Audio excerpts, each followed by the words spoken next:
I'm Christine Haynes, author, pattern maker, and sewing teacher, and I'm here today to show you some tips and tricks for making the Josie sundress. I look forward to sewing with you. The Josie sundress I designed exclusively for Sew News magazine, and it has a lot of interesting detailing in the front. I wanted something that was just soft and flowy for a good summertime occasion, although it's great for layering as well, as I'm wearing here with a cardigan for a cooler climate. But we have really great bust darts at the center front. I actually have a dress that has it's a vintage garment that has some interesting detailing like this, and I wanted to sort of use that same kind of element in a contemporary garment. I love pleats, so we have some pleats in the front. We also have some pleats in the back that are here in the back of the dress, and it's all closed up with an invisible zipper on the back. The neckline in the front and the back is square, but the armholes are a nice traditional curve. And of course, all ladies like pockets, so we have a nice inseam pocket here on the side seam. It also has an empire waist, so it cinches right underneath the bust, which is a really flattering place. Especially with the pleats, it lays nice and flat from that point down. Because this area here with all of these darts and the pleats is the most complicated part, maybe the most unusual part. Maybe you haven't seen that before on another garment. This is really where I'm going to focus all of our tips today. So let's get started with these darts. Our bodice front piece is going to look a little bit different than maybe what you're used to, because it's going to have this V here at the bottom. It's not going to look like a traditional dart from the beginning, so I'm going to walk you through all of these steps. I've already transferred my pattern onto Swedish tracing paper. So we're going to line that up and pin it in place if you want to anchor it. I'm going to just anchor it a couple of times here on the side. To mark these darts, I like to sink a pin right at the apex.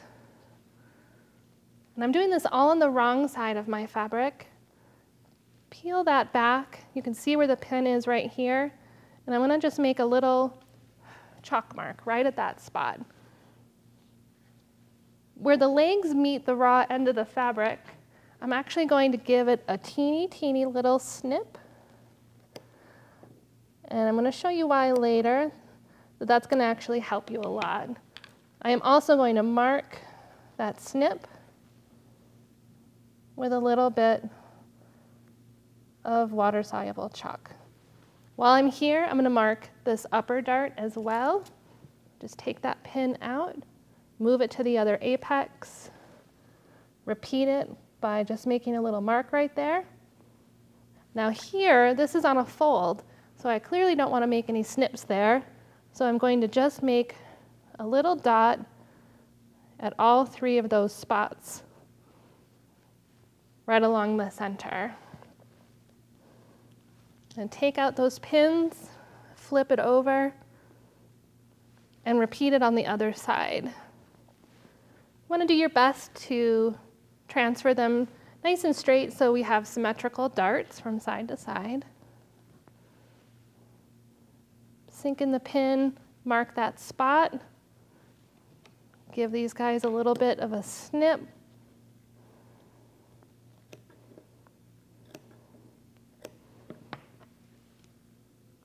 Mark them with your pencil.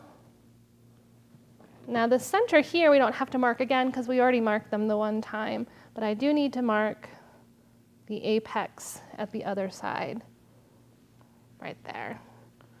I no longer need my pattern piece, and I can set that aside.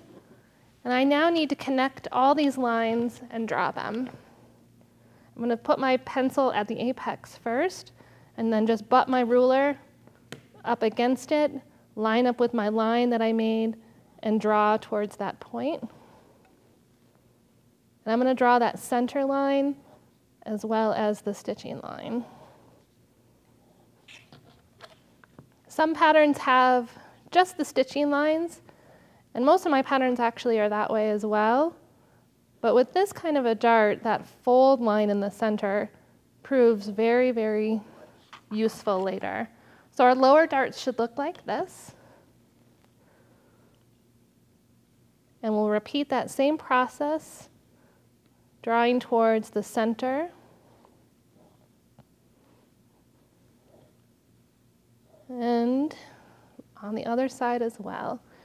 Water-soluble pencils get dull really quickly. So if your pencil gets dull throughout this process, you want to give it a good sharpen so that your line is really crisp. My pencil is almost done just from drawing those lines. So we should have something that looks like that, and that's exactly what these are. We've just transferred them from the pattern piece over here to the fabric. We're going to sew the lower darts first. We're going to fold on that center line.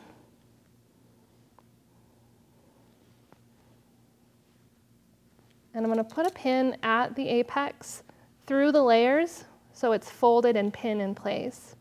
The reason I like to make a little snip at the dart is so that right now I can actually line up the line that's facing me with the snip on the dart, and then I have that fold line confirming that it's folded correctly. I'm going to put my pins right in that spot, and hopefully it's on my line on the other side.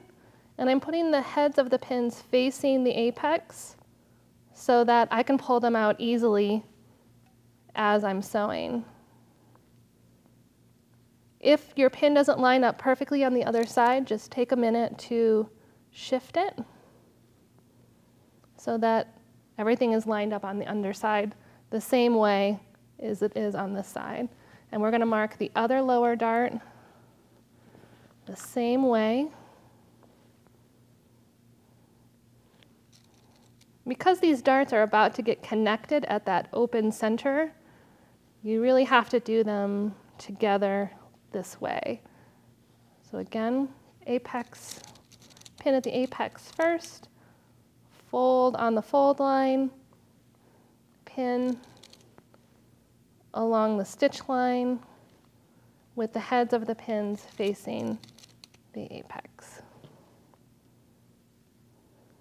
I always pin at least 3 pins for every dart. Reason being is the minute I sit at my machine, my first pin has to go. And if my next pin isn't until way over here, like 2 inches away, there's a really good chance my fabric layers are going to shift, and they're no longer going to be, the stitch lines are no longer going to be on top of each other. So it's really important to put a second pin there in the center, knowing that that first pin's going to get pulled out the minute you sit down. So we should have something like this. And we're going to take this over to our sewing machine and stitch these darts.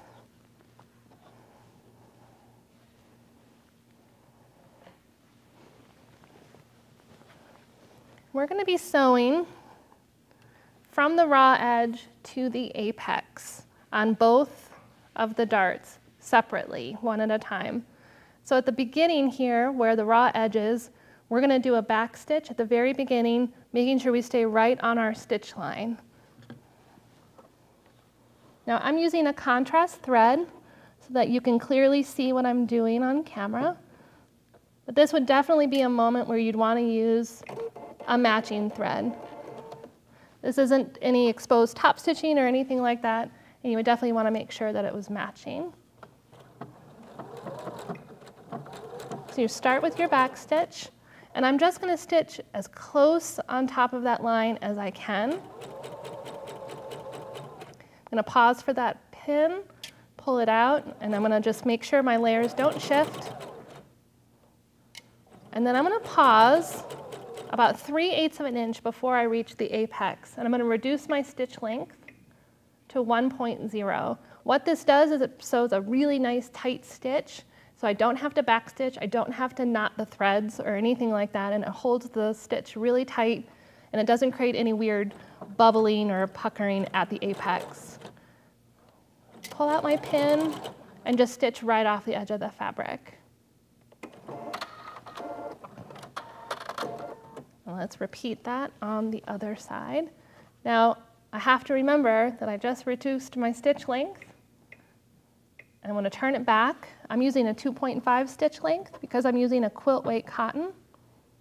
If you're using something a little bit lighter or a little bit heavier. You might want a slightly longer or shorter stitch length, but no matter what fabric you're using, everyone should reduce down to 1.0 as we approach the apex. So we're at that point.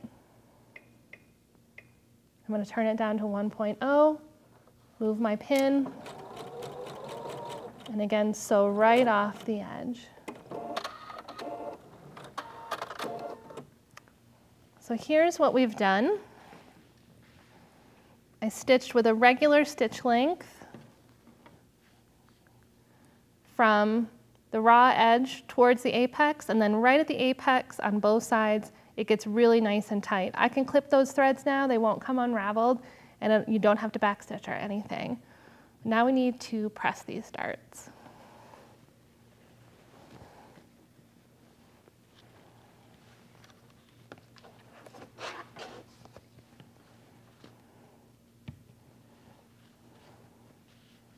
This would be an ideal moment for a pressing ham. To slide underneath here to give yourself that curve of the body. If you don't have one, you can always work the fabric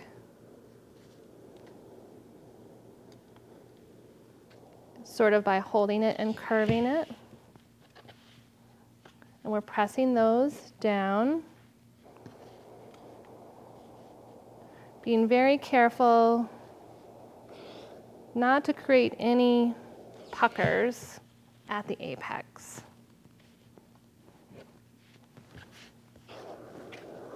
Now so far, those darts might be what you're totally used to when you've sewn darts in the past. But in order to finish the rest of this, it's going to get a little more unusual. So there's our first two darts, but we have this opening that we now have to deal with. We're going to treat that like a regular seam where we fold it right sides together. We're going to line up that seam line where we sewed the dart. We're going to pin at that point and pin from there down to the hem of the bodice. We are also going to be encountering a little bit of this part, and since we're going to be following the seam allowance at this straight line, we actually aren't going to be able to see where our seam allowance is here, so we're going to mark that. And we're going to be sewing that with the 5/8 seam allowance. So we'll line that up. And really the key is this upper part from basically where the dart hits to this part right here. Because down here I'm going to be able to see where I am on my seam allowance. But once I encounter the dart, this part's not going to be able to be lined up. So I want to mark that stitch line here. And then we're going to take this back to the sewing machine and we're going to stitch that whole front center seam.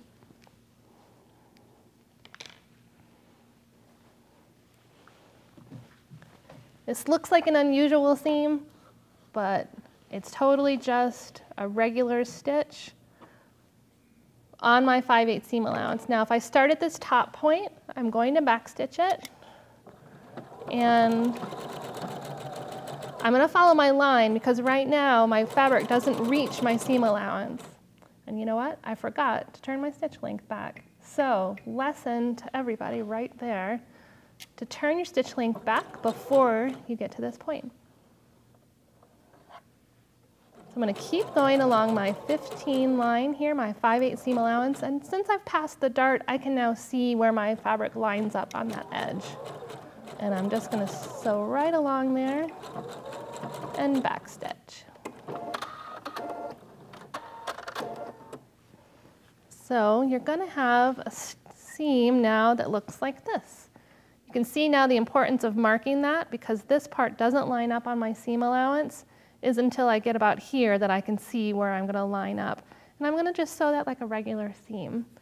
So we're going to go back and press it. One thing we need to do before we actually press this is clip that seam open. So I want to press this open, but I have this little bit of fabric here.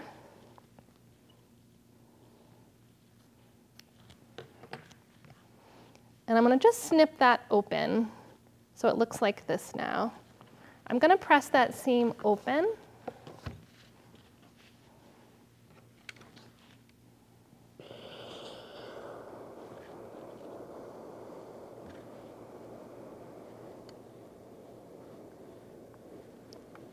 And it's going to feel a little bit awkward there at the top of the seam, but don't worry about that, because this part's all going to get sucked into this other dart.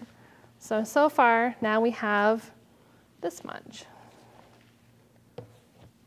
We've got that seam line with the darts lining up right there at the center, which looks awesome. And we're going to do the upper darts now.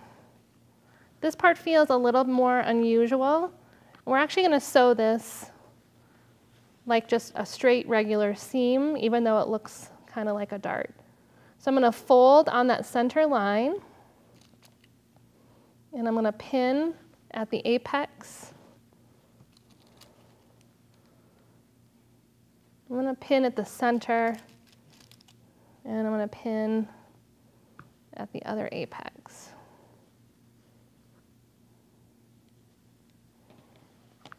Now I'm going to sew from the left to the right, making sure that my pins stay on that seam line on both sides.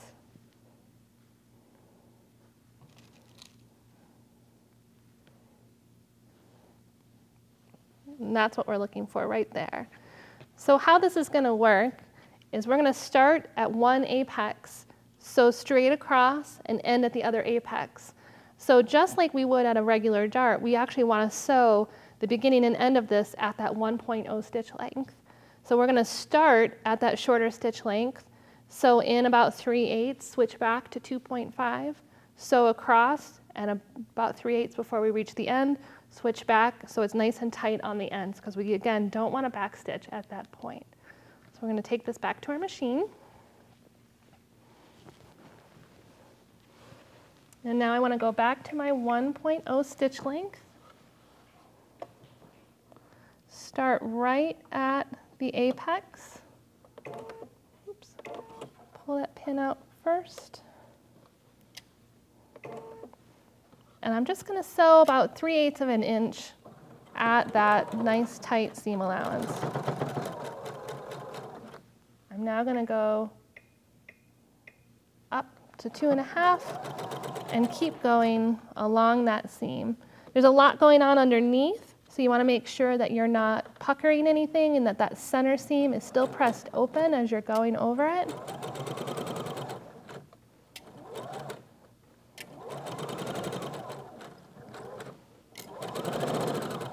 And then again, just before I get to the other end,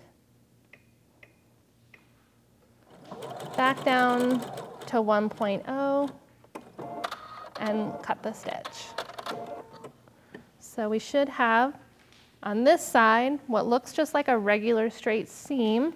On the underside, you can see we've gone along, and I actually didn't stay perfectly on that line, so you want to be really careful to stay on there. We're going to take this over and clip it and press it. So this is kind of a lot of bulk here, so we're going to actually trim this dart down so we don't have all that bulk right in the front. Be really careful when you're trimming to not trim anything that's more precious, like the center front of your actual bodice. And we're going to press that seam allowance of the dart down. Again, be careful not to make any puckers at the apex.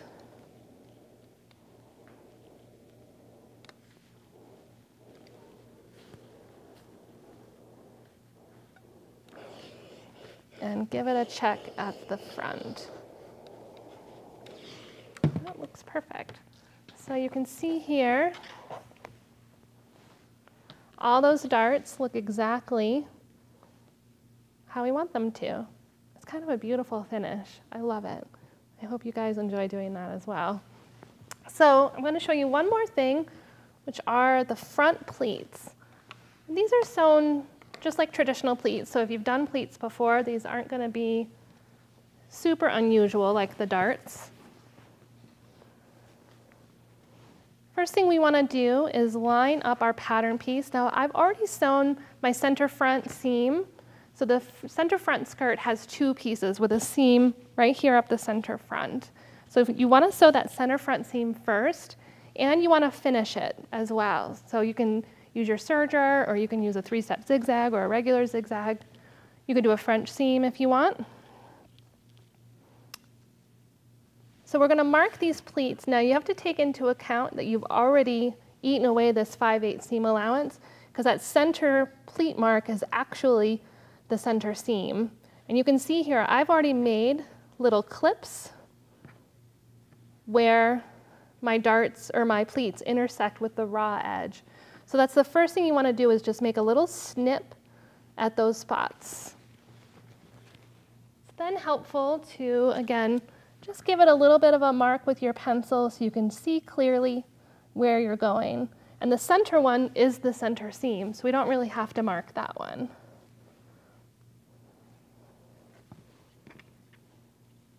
The pattern shows you with an arrow that we're pleating towards the center. So all we're doing is taking the outermost pleat and coming to the next mark, making sure that our top raw edges are all lined up.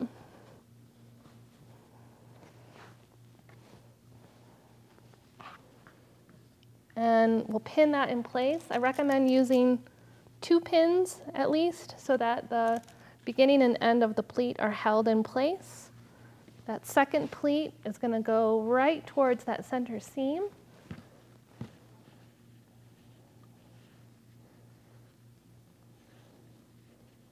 Line up at the top.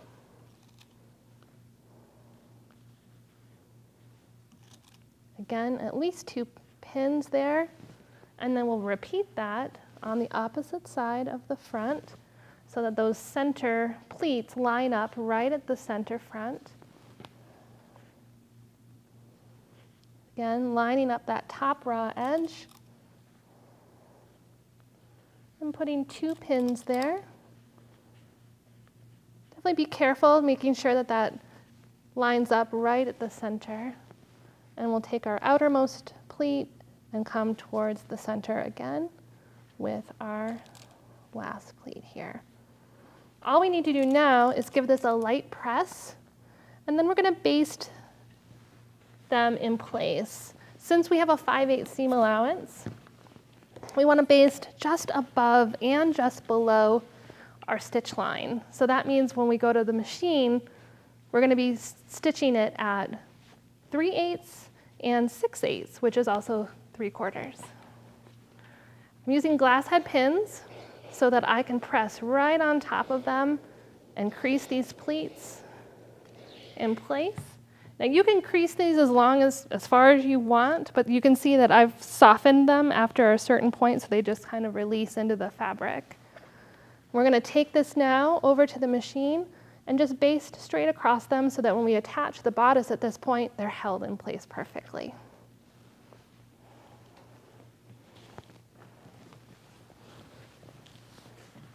So a baste stitch is a regular straight stitch that's a little bit longer in length. I'm going to go up to a 4. That's what I traditionally use. If your machine goes up to 5, you can use that as well. That's fine. And we're going to use the 3/8, and I'm starting just before my pleat, being very careful to just keep them in place, especially that center front. Now I don't need to back stitch because this is just a temporary stitch, and I'm going to be very carefully going over, especially at that center front.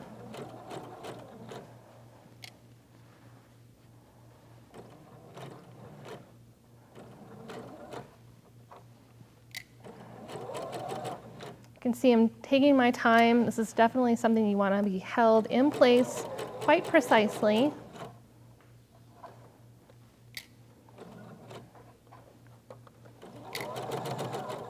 No back stitch necessary at the end.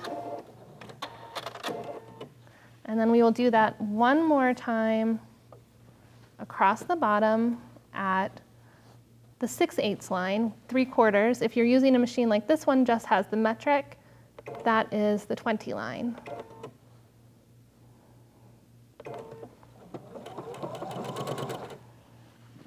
And again, just be careful to keep everybody in place as you go over them, especially that center front.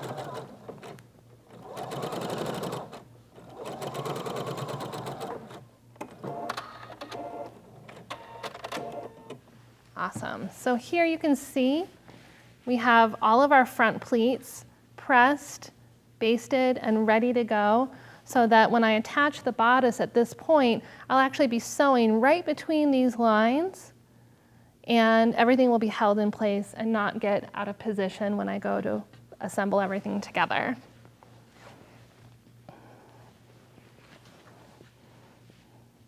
There are pleats on the back of the skirt, and while they're shaped a little bit differently, the process is exactly the same. And there are darts up the back of the bodice as well, and they're sewn just like traditional darts, exactly like the lower ones that we did, where they're going from the waist up towards the center back. And that is all of the techniques for the Josie sundress. Now that you know more about darts, pleats, and this super unusual dart that I hope you really enjoy sewing. I'm sure you'll love making the Josie sundress. I hope you enjoyed sewing with me. I really enjoyed sewing with you.